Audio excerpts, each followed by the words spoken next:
Nous sommes dans la partie sud du village de Sébazan, constituée de galets roulés. Donc c'est des terrasses du Quaternaire. On voit là cette formation de galets roulés. C'est essentiellement constitué de vignes de cinsault. C'est des cinsaults qui ont une quarantaine d'années et qui rentrent dans la composition de la cuvée La Pierre Plantée.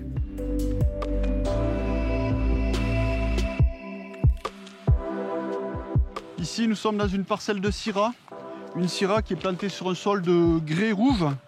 Donc les grès, ce sont des sols sablonneux formés à l'ère secondaire. Ce sont des sols qui sont riches en oxyde de fer, d'où leur couleur rouge. Donc cette Syrah est très intéressante puisqu'elle est plantée sur un sol très souple, très aérien, ce qui nous permet de faire sortir une belle minéralité dans cette cuvée Cébena.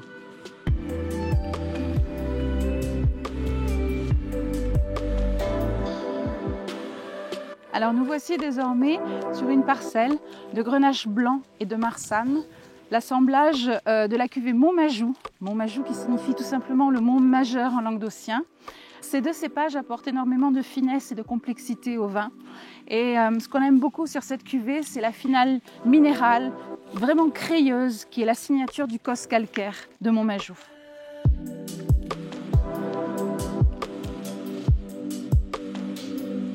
Donc là, nous sommes dans notre parcelle de Vieux Carignan. C'est une vigne qui a été greffée juste après le phylloxéra en 1902. Elle est plantée sur un sol calcaire. Là, nous sommes en présence d'une vieille souche qui est taillée en gobelet. Elle a conservé tous ses trajets de sève. Ça forme plusieurs bras comme ça. C'est totalement torturé et noué. Et donc, c'est un privilège de pouvoir vinifier des vieilles vignes comme celle-là.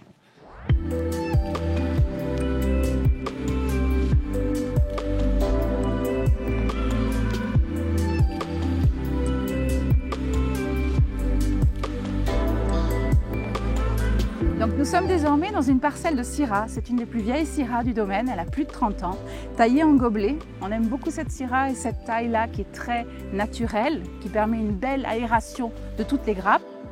Elle rentre dans l'assemblage de la cuvée Sortilège. Nous l'aimons beaucoup parce qu'elle a un palissage qui est vraiment très intéressant, assez haut. Depuis que nous travaillons en biodynamie, en fait, on fait très attention à ce genre de choses parce qu'en fait, on s'est rendu compte qu'il fallait équilibrer le cep et avoir les meilleurs trajets énergétiques de sève entre le système racinaire et toute la floraison de la plante. Alors, on a comme ça un raisin qui est très équilibré et qui donne derrière des jolis vins. Si vous avez un bel équilibre au départ, vous aurez un vin qui va superbement vieillir.